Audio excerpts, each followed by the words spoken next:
नमस्कार दोस्तों, स्वागत है आपके अपने YouTube चैनल सनबिग क्लासेज में। हम लोग बिहार पुलिस के लिए प्लेटफॉर्म के वॉल्यूम 3 में दिया हुआ प्रैक्टिस सेट देख रहे हैं और आज प्रैक्टिस सेट नंबर 2 देखेंगे, जिसमें दिया हुआ 100 प्रश्नों का फुल डिटेल सॉल्यूशन करेंगे। तो आप इसे पूरा जरूर देखें, काफी फायदा करेगा एग्जाम में। तो आइए शुरू करते हैं पहले प्रश्न से। पहला प्रश्न है कि प्रेरित धारा की दिशा में निम्न किसके द्वारा प्राप्त होती है। प्रेरित धारा की दिशा निम्न किसके द्वारा प्राप्त होती है, और इसका सही आंसर हो जाएगा ऑप्शन डी, फ्लेमिंग के दाएं हाथ के नियम के द्वारा प्रेरित धारा की दिशा प्राप्त होती है। इस नियम के अनुसार दाएं हाथ को इस प्रकार फैलाया जाए कि अंगूठा, तर्जनी तथा मध्यमा एक दूसरे के लंबता हो तथा अंगूठा आर्मेचर की गति की दिशा, तर्जनी चुंबकीय क्षेत्र की दिशा तथा मध्यमा प्रेरित धारा की दिशा को बताता है। लेंज के नियम के द्वारा भी प्रेरित धारा की दिशा का पता चलता है। प्रेरित धारा उस कारण का विरोधी करती है जिसमें वह उत्पन्न होता है। चलिए अगले प्रश्न पर चलते हैं कि एक 100 वाट का बिजली का बल्ब है, 10 घंटे जलता है, तो 5 रुपये प्रति यूनिट की दर से कितना विद्युत खर्च होगा।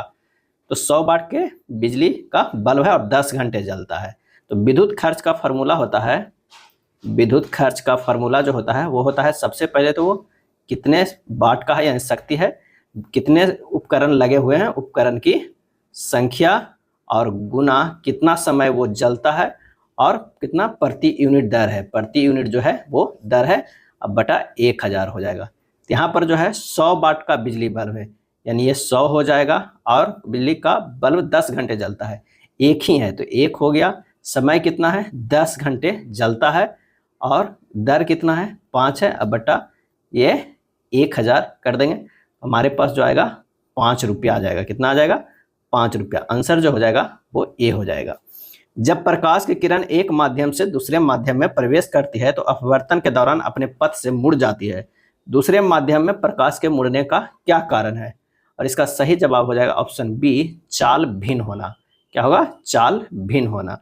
प्रकाश के चाल में अंतर के कारण एक माध्यम से दूसरे माध्यम में जाने पर प्रकाश का अपवर्तन होता है। सघन माध्यम से विरल माध्यम में जाने पर प्रकाश की किरण अभिलंब से दूर भागती है, क्योंकि विरल माध्यम में प्रकाश का वेग जो है वो बढ़ जाता है, और विरल माध्यम से सघन माध्यम में जाने पर प्रकाश की किरण अभिलंब की ओर मुड़ जाती है, क्योंकि प्रकाश का वेग जो है वो धीमा हो जाता है। अगला है, किसी एक समान वृत्तीय गति में वेग सदिश एवं त्वरण सदिश इस रूप में किससे संबंधित होते हैं, और इसका सही आंसर हो जाएगा बी, एक दूसरे पर लंबता। क्या होता है, एक दूसरे पर लंबता होता है। एक समान वृत्तीय गति में त्वरण केंद्र की ओर उन्मुख होता है, जबकि वेग स्पर्श रेखीय टेंजेंशियली कार्य करता है। वृत्त की केंद्र की ओर त्वरण का त्रिज्या का जो होता है मान क्या होता है, ए आर बराबर होता है v² होता है। वृत्त पर तभी वस्तु गति करता है जब अभिकेंद्रीय बल लगता है, और वृत्तीय गति में दिशा जो है अनंत बार परिवर्तित होता है। चलिए अगले प्रश्न पे चलते हैं। निम्न में कौन सा ग्राफ गुरुत्व के अंतर्गत स्वतंत्र रूप से गिरने वाली किसी वस्तु के वेग समय परिवर्तन को प्रदर्शित करता है, और इसका आंसर हो जाएगा ऑप्शन ए, हो जाएगा ए, गुरुत्व के अंतर्गत स्वतंत्र रूप से गिरने वाली किसी वस्तु के वेग समय परिवर्तन को प्रदर्शित करता है। त्वरण वेग में परिवर्तन की दर है और त्वरण का मात्रक मीटर पर सेकंड स्क्वायर होता है। त्वरण जो होता है वो सदिश राशिसी होता है, और वेग समय ग्राफ की समय अक्ष की ओर होने पर इसमें इसे मंदन कहते हैं। यहाँ वहाँ त्वरण जो है वो क्या होता है, ऋणात्मक भी होता है। चलिए अगले प्रश्न पे चलते हैं कि अनुप्रस्थ तरंग में माध्यम के कण किस प्रकार गति करती है। अनुप्रस्थ तरंग में सही जवाब हो जाएगा ए, लंबता दिशा में संचरण की दिशा में कंपन करते हैं। लंबता दिशा में संचरण की दिशा में कंपन करते हैं। अनुप्रस्थ तरंग श्रृंग और गर्त के रूप में माध्यम में गमन करता है, इस तरह के ये गमन करता है। यह तरंग ठोस एवं द्रव के ऊपरी परत पर गमन करता है। अगला है, निम्न में से किस स्थिति में कुंडली में कोई भी विभवांतर प्रेरित नहीं होगा। तो इसका सही जवाब जो हो जाएगा वो हो जाएगा कुंडली और क्षण चुंबक दोनों के समान चाल से समान दिशा में गतिमान होने पर। आंसर जो हो जाएगा वो हो जाएगा ए हो जाएगा। किसी क्षण चुंबक के चुंबकीय क्षेत्र से संबंधित निम्न कथनों पर विचार कीजिए और बताइए कौन सा सही है, कौन सा सही है। इसके परिमाण और दिशा दोनों होते हैं, बिल्कुल सही। चुंबकीय क्षेत्र रेखाएं बंद वक्र होती है, ये भी सही है। तो आंसर हो जाएगा सी, 1 और 2 दोनों कथन जो है वो सही है। C60 एक अणु है जिसमें ये किसके रूप में व्यवस्थित 60 कार्बन परमाणु होते हैं, और इसका सही जवाब होता है सी, 12 पंचभुज और 20 जो है वो षष्ठभुज में। C16 एक अणु है जिसमें 12 पंचभुज और 20 षट्भुज के रूप में व्यवस्थित 60 कार्बन परमाणु होते हैं। इसे वन विशिष्ट फुलरीन कहते हैं। फुलरीन जो है वो कार्बन का अप्रूव होता है। एक निश्चित तर्क के अनुसार 8 40 से संबंधित है। समान तर्क के अनुसार 3 15 से संबंधित है। समान तर्क का अनुसरण करते हुए वामन निम्नलिखित में किससे संबंधित है? तो अगर मान लिया कि 8 जो है वो 40 से संबंधित है तो 8 गुना 5 करेंगे तो 40 हो जाता है। 3 और 15 संबंधित है तो 3 गुना 5 करते हैं तो 15 आ जाता है। उसी तरह वामन निम्नलिखित में किससे संबंधित है? तो वामन अनुपात ये हमें पूछ रहा है, तो वामन गुना 5 करेंगे तो कितना हो जाएगा? 260 हो जाएगा। तो इसे 260 से संबंधित आंसर जो हमारे पास आएगा वो डी हो जाएगा। नीचे दिए गए आकृति में कितने त्रिभुज है? इसमें से कितने त्रिभुज हैं हमें काउंट करना है। तो 1 हो गया, 2 हो गया, ये 3 हो गया, अगर ये 4 है, ये 5 है, ये 6 है और ये 7 है। आंसर जो हमारे पास हो जाएगा वो 7 हो जाएगा। दिए गए पैटर्न को ध्यानपूर्वक अध्ययन करें और दिए गए विकल्पों में से उस संख्या का चयन करें जो प्रश्न चिन्ह के स्थान पर आ सकती है। यहाँ पर देखिए 17 + 13 कीजिएगा तो जितना हमारे पास होगा वो 16 + 14 में भी हो जाता है। उसी तरह 12 + 9 21 होता है, 17 × 4 21 होता है। तो ये भी 32 और 17 अगर हम जोड़ेंगे, 32 + 17 वो बराबर होगा 29 प्लस कितना? तो 20 और जोड़ना पड़ेगा तभी 49 आएगा। तो आंसर हमारे पास हो जाएगा option B. Select the most appropriate option to fill in the blanks. खाली स्थान the great leader is no more, और इसका सही जवाब हो जाएगा सी alas.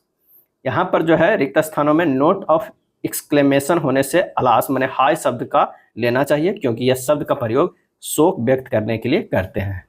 Alas the great leader is no more. Select the most appropriate meaning of the given item the lion's share, और इसका आंसर हो जाएगा D the largest portion.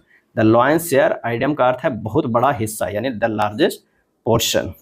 Select the most appropriate option to fill in the blank. The wind blew so खाली स्थान at night that many tree fell in the park, और इसका सही जवाब हो जाएगा सी फेयर्सली। पेड़ उखड़ने का कारण है हवा का प्रचंड बहना। प्रचंड या प्रचंडता पूर्ण के लिए फेयर्सली जो है वो एडवर्ब शब्द उपयुक्त होता है। Select the wrongly spelled word. इसमें से रॉन्गली कौन है? तो आंसर जो होगा वो हो जाएगा बी। गैजेट जो है इनकरेक्ट वर्ड है। इसका जो सही मीनिंग होगा GAZETE होगा, गैजेट होगा, जिसका मतलब होता है राजपत्र। नेक्स्ट है he is reading a book, change into passive voice. He is a reading a book, और इसका सही जो आंसर हो जाएगा वो क्या हो जाएगा? बी होगा। A book is a being read by me. A book is a being read by me होगा। Select the option that can be used as a one-word substitute for the given group of words. A story of an individual written by himself.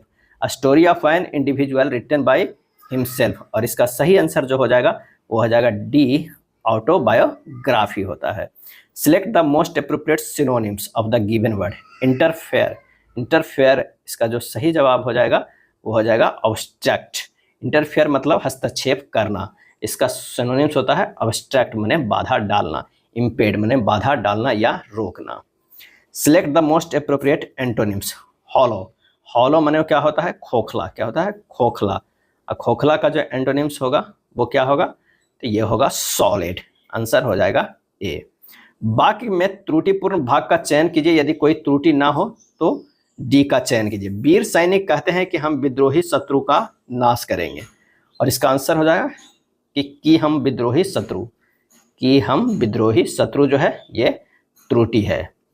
शुद्ध वाक्य इस प्रकार का, वीर सैनिक कहते हैं कि हम शत्रु का नाश करेंगे। दुखी जीवन की कथा रही, क्या कहूँ आज जो कही नहीं, यह किसकी प्रसिद्ध उक्ति है? आंसर हो जाएगा सी निराला की है। सरोज स्मृति से उपरोक्त कथन लिया गया है कि दुखी जीवन की कथा रही, क्या कहूँ आज जो कही नहीं है। सरोज स्मृति सूर्यकांत त्रिपाठी निराला अपनी पुत्री के स्मृति में लिखी है। निम्नलिखित में कौन सा शब्द वायु का पर्यायवाची है? वायु का आंसर हो जाएगा सी अनिल। वायु का अन्य पर्यायवाची शब्द जैसे है हवा, पवन, समीर, बात, मारुत, प्रभात, पवमान, प्रभंजन, बयार, समीरन, स्पर्शन आदि। तैरने की इच्छा के लिए इनमें से उपयुक्त शब्द कौन सा है? तैरने की इच्छा। सही आंसर हो जाएगा ए तितिर्षा। क्या है? तितिरसा। पीने की इच्छा रखने वालों के लिए पिपासा। तैरने की इच्छा के लिए उपयुक्त शब्द तितिरसा। कुछ जानने की इच्छा को जिज्ञासा। कुछ काम करने की इच्छा को चिकीर्षा और खाने की इच्छा को बुभुक्षा।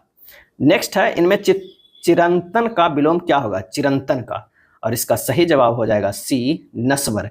चिरंतन का विलोम शब्द नस्वर है। अल्पजीवी का विलोम दीर्घजीवी है। क्षणिक का विलोम शाश्वत होता है। इनमें से किस शब्द की वर्तनी शुद्ध है? और इसका सही आंसर होगा ए, तिरस्कार।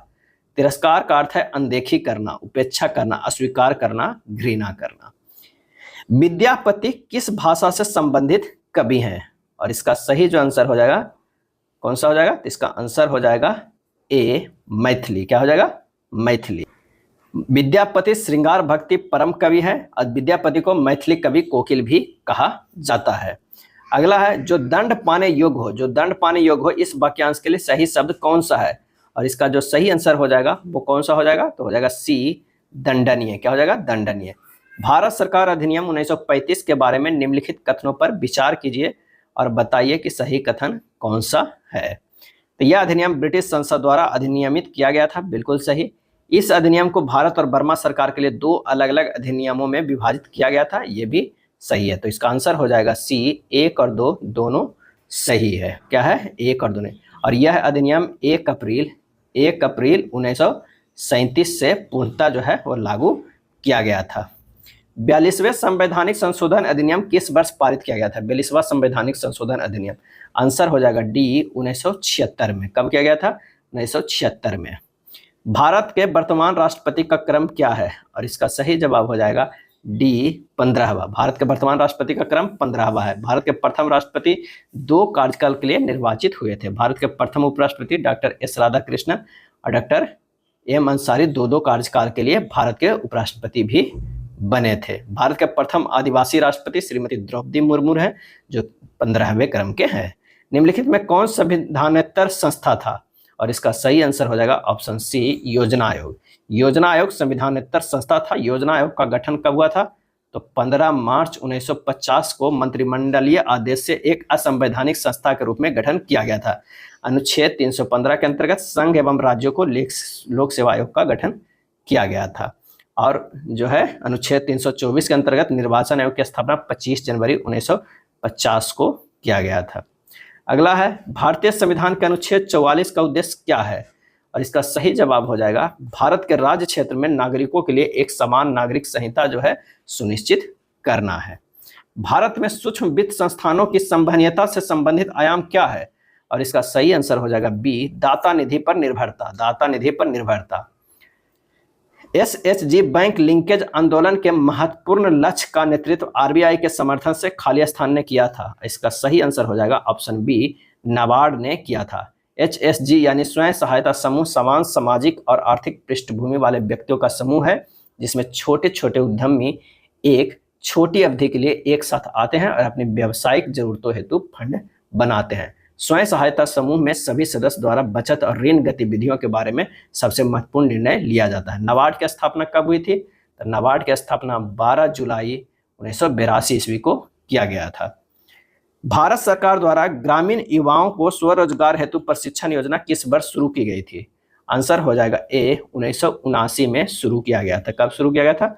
तो 15 अगस्त को। 15 अगस्त 1979 ईस्वी को ट्राइसेम योजना प्रारंभ किया गया था। ग्रामीण युवा स्वरोजगार प्रशिक्षण कार्यक्रम यानी ट्राइसेम को 1999 में स्वर्ण जयंती ग्राम स्वरोजगार योजना में मिला दिया गया था।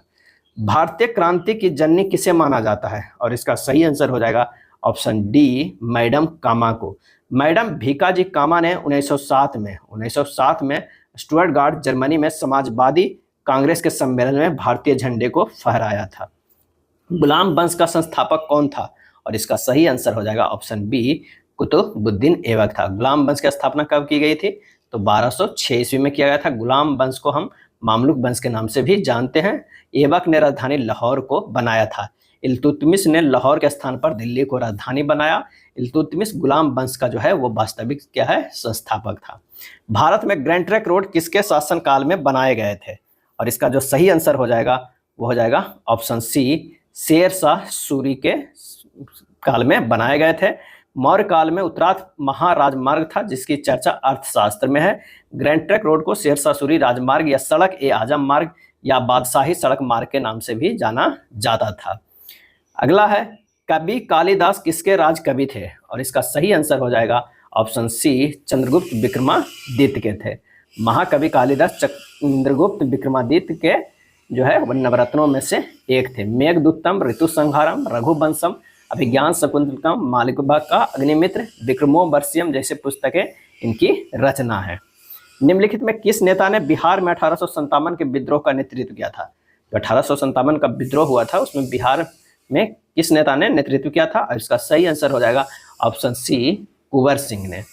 कौन सुमेलित नहीं है? इनमें से कौन जो है वो सुमेलित नहीं है? तो अर्जेंटाइट जो है Na3LF6 ये सुमेलित नहीं है। अर्जेंटाइट का जो फार्मूला होता है वो क्या होता है? तो वो होता है Ag2S होता है।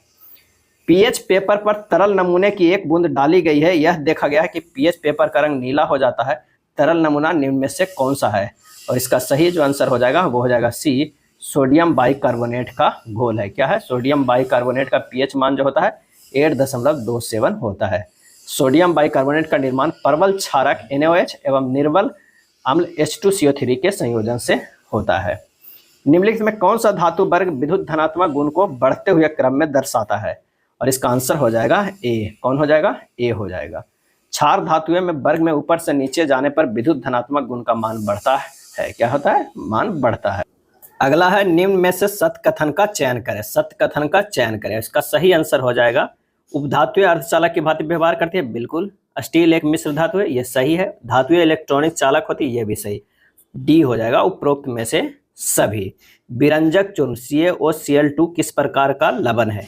और इसका सही जवाब हो जाएगा सी, मिश्रित लवण है। विरंजक चूर्ण जो है वो एक मिश्रित लवण है। नीचे दिए गए कथनों पर विचार कीजिए और सही उत्तर का चयन कीजिए। कथन क्या है कि डोब्रोइन ने प्लेटिनम पर उत्प्रेरक के रूप में पहला परीक्षण किया और तत्वों के समान त्रिक की खोज की, जिससे तत्वों की आवर्त सारणी का विकास हुआ। J.W. डोब्रोइन जेना विश्वविद्यालय में रसायन विज्ञान और फार्मेसी के प्रोफेसर थे। और इसका सही आंसर हो जाएगा, दोनों कथन जो है वो सत्य है। निम्नलिखित को सुमेलित कीजिए। एक तरफ प्राकृतिक स्रोत है और एक तरफ अम्ल। अगर नींबू की बात करें तो वो है साइट्रिक अम्ल। बिच्छू बुट्टी के चुभने वाली जो रोए हैं उसका जो हो जाएगा मेथेनोइक अम्ल। क्या है? मेथेनोइक अम्ल। और टमाटर का ऑक्जेलिक अम्ल। आंसर जो हमारे पास हो जाएगा वो हो जाएगा सी। सेब में मैलिक अम्ल पाया जाता है, सिरका में एसिटिक अम्ल और इमली में टार्टरिक अम्ल पाया जाता है। ये भी ध्यान रखिएगा। प्लास्टर ऑफ पेरिस का रासायनिक नाम क्या है? प्लास्टर ऑफ पेरिस का, इसका सही आंसर हो जाएगा C, calcium sulphate hemihydrate. Calcium sulphate hemihydrate है। फार्मूला जो होता है CaSO4 × ½ H2O होता है। जिप्सम को गर्म करने पर कैल्शियम सल्फेट हेमीहाइड्रेट बनता है। इसका जो उपयोग है प्लास्टर ऑफ पेरिस का, टूटी हड्डी के चारों ओर कठोर आवरण चढ़ाने के लिए, दंत चिकित्सा में, मूर्तियां और खिलौने बनाने में, अग्निरोधी वस्तुएं बनाने में, सांचे बनाने में, फर्श बनाने में, दीवारों पर पुताई के पूर्व गड्ढों को भरने में। निम्नलिखित में कौन सा अंग प्रत्युक्त था क्षतिग्रस्त बिंबाणु को हटाने में सक्षम है? और इसका सही जवाब है ऑप्शन सी, तिल्ली। एक नाव बिंदु ए से बिंदु बी तक धारा के अनुकूल यात्रा करने तथा ए और बी के बीच स्थित एक मध्य बिंदु सी पर वापस आने में 20 घंटे का समय लेती है। धारा की चाल 5 किलोमीटर पर घंटा है और स्थिर जल में नाव की चाल 10 किलोमीटर पर घंटा है। ए और बी की बीच की दूरी कितना होगा? तब शांत जल में नाव की चाल जो है वो 10 किलोमीटर जो है पर आवर है और धारा की चाल जो है वो कितना है? 5 किलोमीटर पर आवर। ए और बी की दूरी कितना है? x किलोमीटर है। तो x/10 + 5, क्योंकि वो धारा के अनुकूल है तो 10 + 5 प्लस x/2 × 10 - 5 हो जाएगा, बराबर कितना हो जाएगा? 20 घंटा है। बस इससे सोल्व कर दीजिएगा। ये हो जाएगा x/15 + x/10 बराबर क्या हो जाएगा? 20 हो जाएगा। यानी हो जाएगा 2x + 3x/30 बराबर 20। x का मान जो हो जाएगा 120 किलोमीटर हो जाएगा। कितना हो जाएगा? 20 किलो। x/2 जो किया गया था ये किया गया है क्यों? क्योंकि ये आधे दूरी तक आने की बात कही गई है। तो आंसर हो जाएगा ऑप्शन ए। निम्नलिखित को सरल करना है। इसे क्या करना है? सरल करना है। तो इसे हम लिख सकते हैं कितना? तो ये लिख सकते हैं 82/5, 16 85 2 82 माइनस ये हो जाएगा 181 बटा क्या हो जाएगा 181 बटा 15, 181 बटा 15, और ये हो जाएगा भागा 247 बटा कितना हो जाएगा 81। जब इसे हल कीजिएगा तो आ जाएगा 1.8 बटा 19 आ जाएगा। आंसर जो हो जाएगा वो ए हो जाएगा। एक बर्तन में द्रव ए और द्रव बी का अनुपात जो है 4:9 है। यदि बर्तन में 8 लीटर द्रव ए मिलाया जाता है तो नया अनुपात 8:9 हो जाता है। मूल मिश्रण में द्रव ए की मात्रा क्या होगा? अगर मान लिया कि ये है द्रव ए और ये है द्रव बी, पहले 4 था और 9 था, उसके बाद 8 लीटर ये मिलाने पर ये हो जाता है कितना 8 लीटर में, तो ये 8 हो जाता है और ये क्या है 9 ही है, तो ये हो जाएगा 8 - 4 बराबर 4 यूनिट। ये बराबर कितने का है? 8 लीटर के बराबर। तो मिश्रण द्रव ए की मूल मात्रा जो है वो क्या हो जाएगा 8 लीटर हो जाएगा। आंसर हो जाएगा ऑप्शन सी।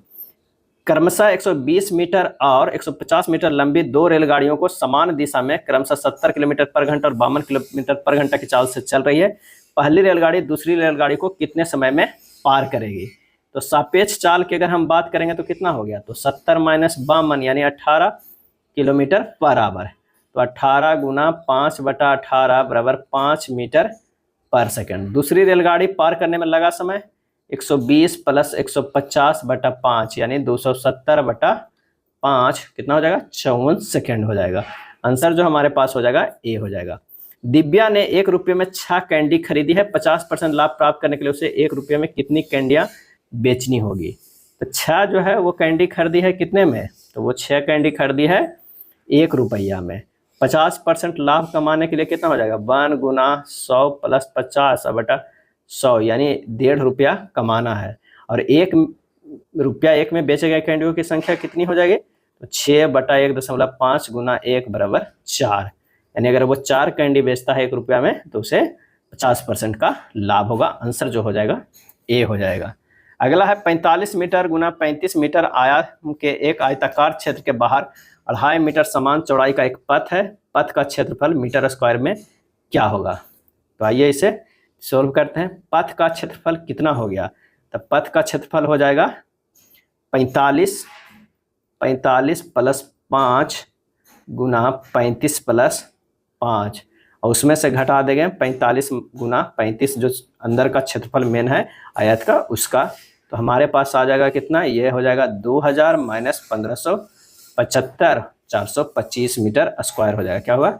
425 मीटर स्क्वायर हो जाएगा। आंसर हो जाएगा ऑप्शन बी हो जाएगा।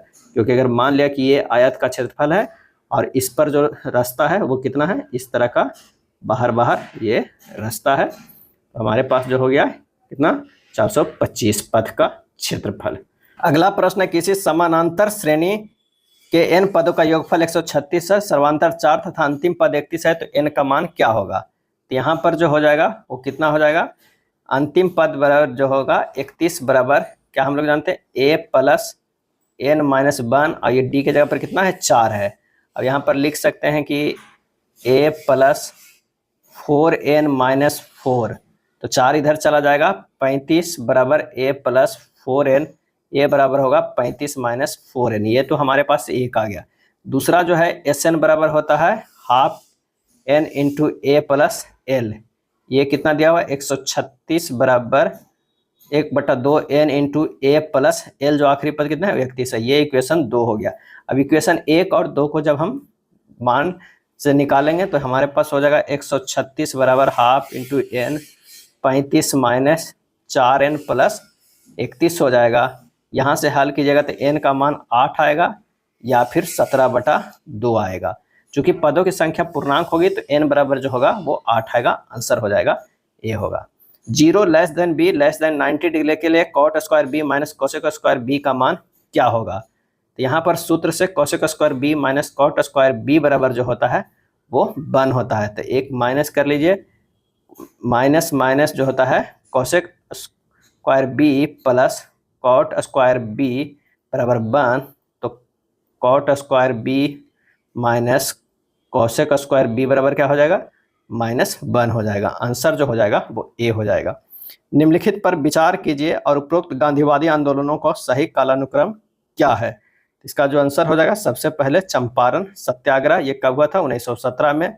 अहमदाबाद मिल हड़ताल जो है 1918 में, गुजरात का खेड़ा युद्ध जो है ये भी 1918 में, और उसके बाद रॉलेट एक्ट का जो ये विरोध हुआ था वो क्या हुआ था 6 अप्रैल 1919 को। तो आंसर हमारे पास हो जाएगा कौन सा, ए हो जाएगा। भारतीय राष्ट्रीय कांग्रेस का अध्यक्ष निर्वाचित होने वाला प्रथम यूरोपीय था कौन था, तो आंसर होगा बी, जॉर्ज यूले। क्या था, जॉर्ज यूले। कांग्रेस की स्थापना कब हुई थी, तो 1885 में। क्या हुआ, 1885 में एओ ह्यूम के द्वारा हुआ था। मंदारिन भारत के किस पड़ोसी देश का आधिकारिक भाषा है, मंदारिन, और इसका सही जवाब हो जाएगा ऑप्शन डी, चीन का। मंदारिन भारत के किस पड़ोसी देश का है, तो वो चीन का है। भूटान की आधिकारिक भाषा जो है वो क्या है, जोंगखा है। क्या है, जोंगखा है। चलिए, खाली स्थान ग्रैमी जीतने वाली पहली भारतीय महिला है, और इसका जो आंसर हो जाएगा वो हो जाएगा कौन सा, सी, तन्वी शाह। प्रथम श्रेणी अवार्ड 1959 में दिया गया, जो वर्ष 1958 के कलाकारों के संगीत उपलब्धियों के सम्मान के लिए दिया गया है। ग्रैमी अवार्ड संगीत क्षेत्र में दिया जाता है, और जीतने वाली पहली भारतीय महिला तन्वी शाह है। बिहार में अंतिम बार राष्ट्रपति शासन कब लगाया गया था, और इसका आंसर हो जाएगा ऑप्शन बी, 7 मार्च 2005 को लगाया गया था। इस समय बिहार के राज्यपाल कौन थे, तो बिहार के राज्यपाल थे सरदार बुट्टा सिंह। क्या थे, सरदार बुट्टा सिंह थे। और 29 जून 1968 में बिहार में पहली बार राष्ट्रपति शासन लगाया गया था, और इस समय बिहार के राज्यपाल जो थे वो कौन थे, तो नित्यानंद कानूनगो थे। कौन थे, नित्यानंद कानूनगो थे। स्वतंत्र भारत के पहले मंत्रिमंडल 1947 में श्रम मंत्री कौन थे, सही जवाब हो जाएगा ऑप्शन बी, जगजीवन राम थे। राजेंद्र प्रसाद खाद्य एवं कृषि थे। शिक्षा जो है विभाग था मौलाना अबुल कलाम आजाद के पास। वित्त जो विभाग था आर के सन्मुख सेट्टी के पास। रक्षा सरदार बलदेव सिंह के पास, और विधि जो था डॉक्टर बी आर अम्बेडकर के पास। अगला है, गुट निरपेक्ष आंदोलन का पहला शिखर सम्मेलन कब और कहां आयोजित किया गया था, और इसका सही आंसर हो जाएगा ऑप्शन सी, बेलग्रेड में किया गया था 1961 ईस्वी में। संविधान सभा की पहली बैठक कब आयोजित की गई, सही जवाब हो जाएगा ऑप्शन सी, 9 दिसंबर 1946 को। कब किया गया था, तो 9 दिसंबर 1946 को। द्वितीय क्षेत्र में कौन सी सेवाएं सम्मिलित है, और इसका सही आंसर हो जाएगा ऑप्शन सी, बी निर्माण। द्वितीय क्षेत्र में बी निर्माण सेवाएं सम्मिलित है। तृतीय क्षेत्र के अंतर्गत सेवा क्षेत्र को रखा गया है। राजकोषीय घाटा होता है, राजकोषीय घाटा होता है, आंसर हो जाएगा ऑप्शन बी, प्राथमिक घाटा प्लस ब्याज भुगतान। राजकोषीय घाटा सरकार की कुल व्यय और कुल आय के बीच का अंतर को दर्शाता है। उत्पादन का अर्थ है, और इसका आंसर हो जाएगा बी, उपयोगिता का सृजन करना। उपयोगिता का सृजन करना, उत्पादन के द्वारा किसी वस्तु की उपयोगिता के गुणात्मक वृद्धि किया जाता है। अगला है, गुल्लक बच्चा बैंक कहाँ है, गुल्लक बच्चा बैंक, आंसर हो जाएगा बी, पटना में है। गुल्लक बच्चा बैंक गरीब बच्चों का एक सामूहिक बैंक है। इसे पटना के स्लम बस्ती के 500 से अधिक बच्चे अपनी बचत के 5 से 10 रुपया जमा कर सकते हैं। यह बैंक बिहार सरकार की मानव संसाधन विकास विभाग की संस्था किलकारी बाल भवन के जरिए संचालित होता है। विश्व के सबसे बड़ी मूंगा चट्टान जिसे ग्रेट बैरियर रीफ के नाम से जाना जाता है, कि भौगोलिक स्थिति क्या है, आंसर हो जाएगा option A, Australia. Great barrier reef Australia के उत्तर पूर्वी तट के समानांतर अवस्थित है, यह भी पूछा जाता है। एक वयस्क इंसान का समान रूप से 24 घंटे में लगभग 1 से कितना लीटर मूत्र विसर्जित करता है, और इसका आंसर हो जाएगा डी, 1.8 लीटर। कौन सा हार्मोन युवावस्था के समय लड़कों में दिखाई देने वाली उपस्थिति में बदलाव लाता है, और इसका सही आंसर हो जाएगा ऑप्शन ए, टेस्टोस्टेरॉन। कौन सा, टेस्टोस्टेरॉन। वृषण का मुख्य कार्य शुक्राणुओं का निर्माण करना है, और नर हार्मोन टेस्टोस्टेरॉन की उत्पत्ति करना है। नर में जनन अंग जो है वो 15 से 18 वर्ष की उम्र में क्रियाशील हो जाते हैं। व्हिटेकर द्वारा प्रतिपादित 5 किंगडम क्लासिफिकेशन में निम्न में से कौन सा समूह शामिल नहीं है, और इसका आंसर हो जाएगा बी, प्रोटोजोआ। क्या है, प्रोटोजोआ शामिल नहीं है। कौन कौन ये 5 है, तो ये है मोनेरा है, प्रोटिस्टा है, कवक है, पादप है, एवं प्राणी वर्ग है। क्या है, प्राणी वर्ग है। कौन सा उत्तक पौधे को कठोर और दृढ़ बनाता है, और इसका सही जो आंसर हो जाएगा वो कौन सा हो जाएगा, तो वो हो जाएगा सी, स्क्लेरन कायमा। क्या है, कठोर और दृढ़ बनाता है स्क्लेरन कायमा। स्क्लेरन कायमा उत्तक की भित्तियां इतनी मोटी होती है कि कोशिका के भीतर कोई आंतरिक स्थान नहीं रहता है। यह उत्तक पौधे के बाह्य परतों में रक्षात्मक उत्तक के रूप में कार्य करता है। फूलों के नर प्रजनन भागों को क्या कहा जाता है, और इसका आंसर हो जाएगा डी, पुंकेसर कहा जाता है। डीएनए अणु में थाइमिन बेस 2 हाइड्रोजन बंधों द्वारा निम्न बेस में किससे जुड़ा होता है, और इसका जो सही आंसर हो जाएगा वो क्या हो जाएगा, उसका जो सही आंसर हो जाएगा ऑप्शन हो जाएगा ए, एडेनिन। डीएनए अणु में थाइमिन बेस 2 हाइड्रोजन बंधों द्वारा एडेनिन से जुड़े होते हैं। इसमें ए जो है वो डबल बॉन्ड टी होता है और जी जो होता है ट्रिपल बॉन्ड सी से होता है। मानव परिसंचरण तंत्र में सभी शिराएं रक्त को हृदय की ओर ले जाती है। फुफ्फुसीय शिरा अन्य शिराओं में क्या अंतर है, और इसका सही आंसर हो जाएगा ऑप्शन सी, फुफ्फुसीय शिरा ऑक्सीजन युक्त रक्त ले जाती है। एम्ब्लिका ऑफिशियलिस जिसका भारतीय स्थानीय नाम क्या है का उपयोग च्यवनप्राश के निर्माण में किया जाता है। एम्ब्लिका ऑफिशियलिस जो है भारतीय स्थानीय नाम क्या है जिसका उपयोग च्यवनप्राश के निर्माण में किया जाता है, इसका सही जवाब हो जाएगा ऑप्शन ए, आंवला। आंवला विटामिन सी का सर्वोत्तम प्राकृतिक स्रोत है, इसमें विद्यमान विटामिन सी नष्ट नहीं होता है। माध्यमों 1, 2, 3 के अपवर्तनांक इतना इतना दिया हुआ है। यदि माध्यमों में प्रकाश की चाल इस तरह दिया हुआ है तो उनके बीच निम्न में से कौन सा संबंध जो है वो सही हो जाएगा, तो आंसर हो जाएगा V1 greater than V2 greater than V3, क्योंकि म्यू बराबर जो होता है निर्वात में प्रकाश की चाल बटा माध्यम में प्रकाश की चाल। अपवर्तनांक एक संख्या है इसलिए इसका कोई मात्रक या बीमा नहीं होता है। माध्यम में अपवर्तनांक जितना अधिक होगा माध्यमों में प्रकाश की चाल उतनी ही कम होगी। 18 मीटर और 30.5 मीटर ऊंचाई वाले 2 खंभों के शीर्ष एक तार से जुड़े हुए हैं। यदि तार 36 से 30 डिग्री का कोण बनाता है तो तार की लंबाई क्या होगा। अगर ये जो है वो कितना है, ये 30.5 है और यहाँ पर एक खंभा है जो 18 मीटर है और इन दोनों से क्या है एक जो है तार जुड़ा हुआ है। ये अगर तार यहाँ से यहाँ जुड़ा हुआ है तो यही पूछ रहा है कि x क्या है, यहाँ पर ये 30 डिग्री के बना रहा है। तो हम सोल्व करेंगे कि साइन 30 डिग्री बराबर होगा 12.5 बटा x। क्या होगा कि ये जो दूरी है वो 12.5 है टोटल, क्योंकि 30.5 है जिसमें 18 घटा देंगे तो 12.5 होगा बटा x तो जो हमें निकालना है लंब बटा कर्ण होता है, तो यानी साइन 30 डिग्री हाफ बट 12.5 बटा x, तो x का मान हो जाएगा 25 मीटर। आंसर जो हो जाएगा ए होगा। एक समबाहु त्रिभुज का परिमाप 48 सेंटीमीटर है, इसका क्षेत्रफल ज्ञात कीजिए। तो परिमाप बराबर जो होता है, परिमाप बराबर होता है 3 गुना भुजा, यानी 48 बराबर क्या होगा 3a, a का मान हो जाएगा 16। अब कह रहा है कि क्षेत्रफल निकालना है, तो क्षेत्रफल बराबर √3 बटा 4 गुना 16 कर दीजिए, हो जाएगा 64√3 सेंटीमीटर स्क्वायर। आंसर हो जाएगा ऑप्शन डी। एक वर्ग का परिमाप 124 मीटर है, उसका क्षेत्रफल ज्ञात करें। यानी 4a बराबर 124 दिया हुआ है तो a का मान 31 मीटर हो गया। a स्क्वायर होता है क्षेत्रफल, यानी 31 के स्क्वायर कितना हो जाएगा 961 मीटर स्क्वायर। आंसर जो हो जाएगा वो डी हो जाएगा। बिंदु P 7 -3 के भुज और कोटि में क्या अंतर है।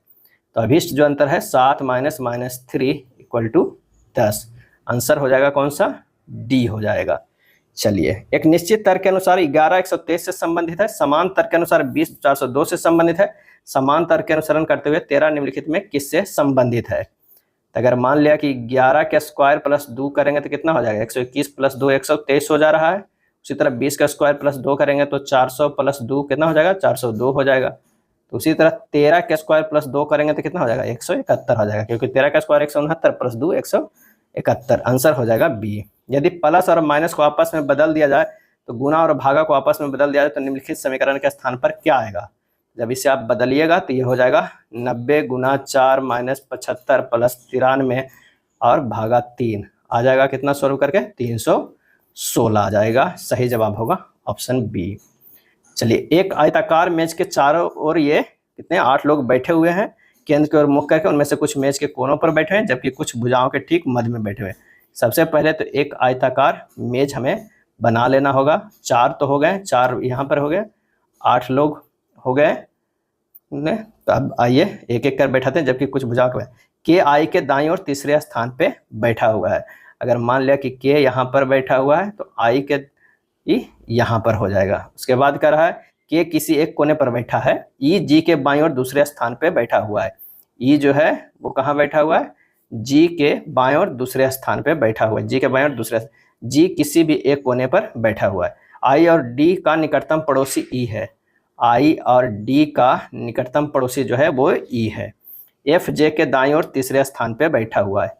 एफ जो है वो क्या कर रहा है, बैठा हुआ है जे के दाईं ओर, जे के दाईं ओर तीसरे स्थान पर बैठा है। एफ और के का निकटतम पड़ोसी जो होगा वो क्या है, एच है।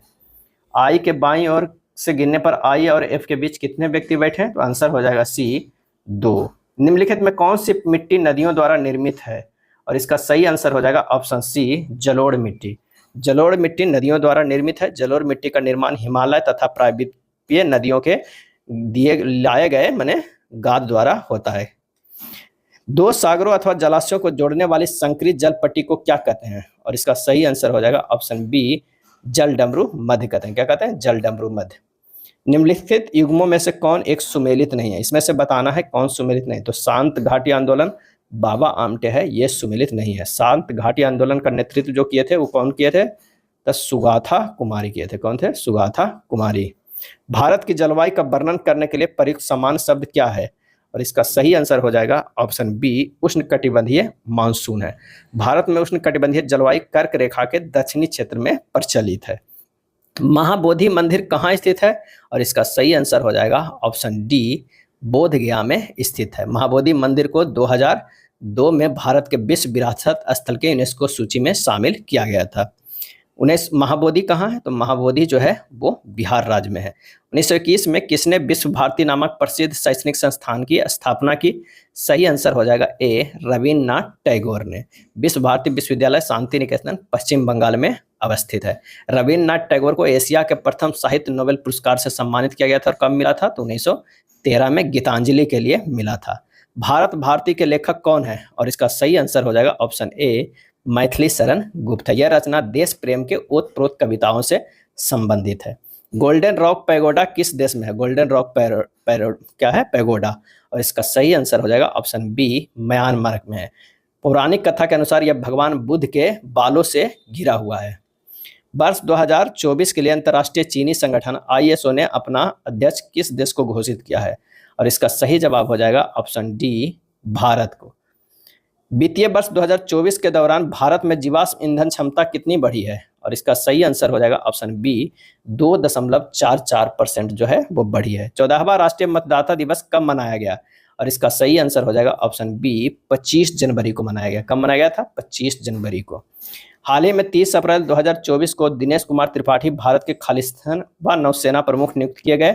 आंसर हो जाएगा ऑप्शन ए 26वां जो है नौसेना नियुक्त किए गए। किस देश में दुनिया का पहला 6G डिवाइस लॉन्च किया गया, और इसका सही आंसर हो जाएगा ऑप्शन सी जापान में यह 6G डिवाइस लॉन्च किया गया।